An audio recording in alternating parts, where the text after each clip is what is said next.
Hello friends, welcome back to my channel.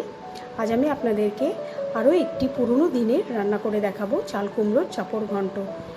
এটা খুবই সহজ একটা রান্না। তাহলে চলুন দেখে নিই চাল কুমড়োর চাপড় ঘন্ট করতে আমাদের কি কি লাগছে। চাপড় ঘন্ট বানানোর জন্য আমি এখানে কিছুটা মটর ডাল সারা রাত ভালো করে ভিজিয়ে রেখে জলটা ঝরিয়ে নিয়েছি। এবার আমি এই ডালগুলোকে একটা মিক্সিং জারের মধ্যে নিয়ে নেব।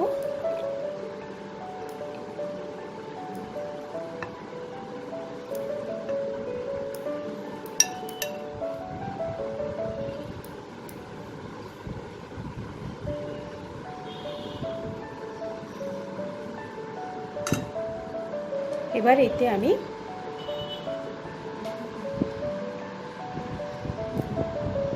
চারটে কাঁচা লঙ্কা আর হাফ ইঞ্চি মতো আদা কুচি দিয়ে দেবো। দিয়ে এটাকে আমি একটা স্মুথ পেস্ট তৈরি করে নেবো, জল ছাড়া। জল দিলে কিন্তু চাপড়টা আমি ভালোভাবে বানাতে পারবো না, এই জন্য এটাকে আমি জল ছাড়া ভালো করে পেস্টটা তৈরি করে নেব। আর এখানে আমি কিছুটা চাল কুমড়ো, হাফ চাল কুমড়ো আমি এরকম সরু সরু লম্বা লম্বা করে কেটে নিয়েছি। আর চাপড় ঘন্টটা বানাতে কি কি মশলা ইউজ করব সেটা আমি রান্না করতে করতে আপনাদেরকে বলে দেব। আমি একটা প্যানে এক চামচ সাদা তেল গরম করে নিয়েছি। এবার আমি যে মটর ডালটা পেস্ট করে রেখেছি সেটাতে নুন মিশিয়ে আমি এই মটর ডালের পেস্টটা দিয়ে দেবো। দিয়ে গ্যাসের ফ্লেমটা কম রাখবো। এভাবে আমি হাত দিয়ে চেপে চেপে এটাকে খুব পাতলা করে নেব। হাফ সেন্টিমিটার মাপে এটাকে আমি পাতলা করে নেব।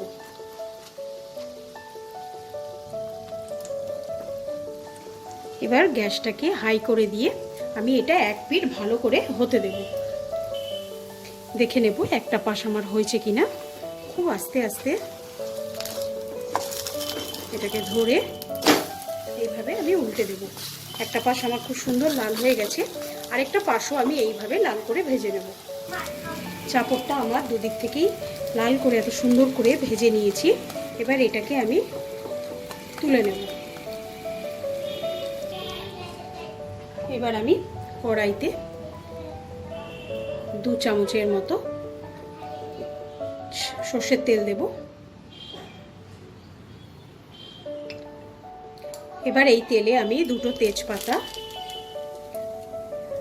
আর 2টো শুকনো লঙ্কা মাঝখান থেকে ফালা করে আমি দিয়ে দেবো। এবার আমি 1 চামচ মেথি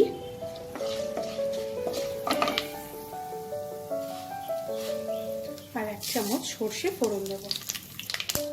মেথি আর সর্ষেটা থেকে খুব সুন্দর একটা গন্ধ বেরোলে আমি কেটে রাখা চাল কুমড়োগুলো দিয়ে দেবো।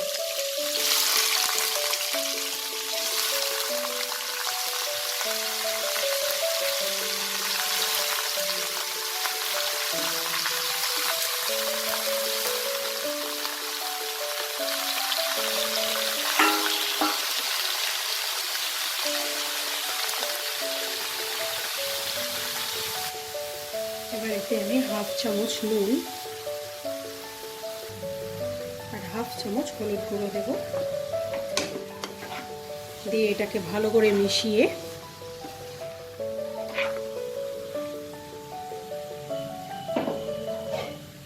আমি ঢাকনা দিয়ে ঢেকে 10 মিনিট আমি রান্না করব। 10 মিনিট পর আমি ঢাকাটাকে খুলে নেব। দেখুন চাল কুমড়োটা থেকে আমার কতটা জল বেরিয়েছে।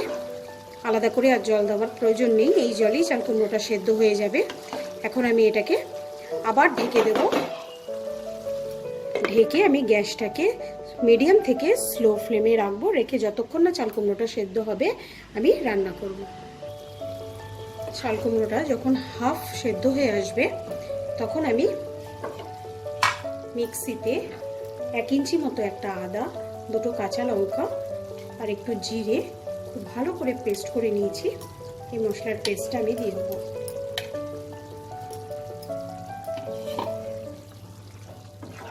দিয়ে এটাকে ভালো করে মিশিয়ে নেব।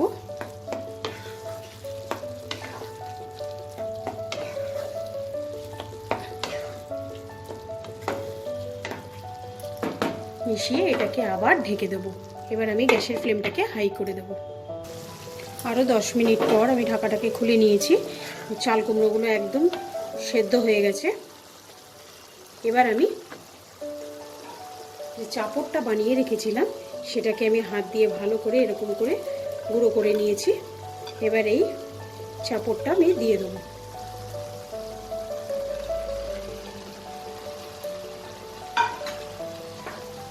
দিয়ে এটাকে ভালো করে মিশিয়ে নেব।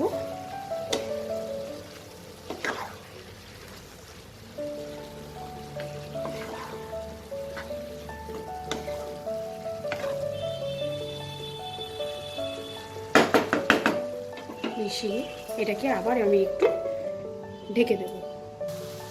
এই সময় আপনারা নুনটাকে টেস্ট করে নেবেন, কম থাকলে মিশিয়ে নেবেন।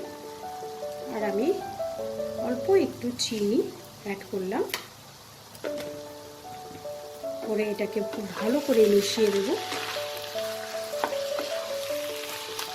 দেখুন এটা আমার সুন্দর মাখো মাখো ব্যাপার হয়ে গেছে।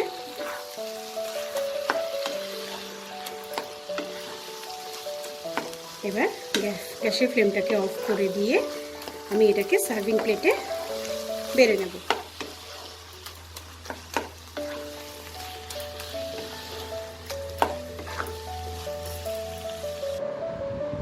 তৈরি হয়ে গেল আমার চাল কুমড়োর চাপড় ঘন্ট। আপনাদের যদি আজকের ভিডিওটা ভালো লাগে লাইক শেয়ার করতে ভুলবেন না, আর আমার চ্যানেলটাকে অবশ্যই সাবস্ক্রাইব করে নেবেন।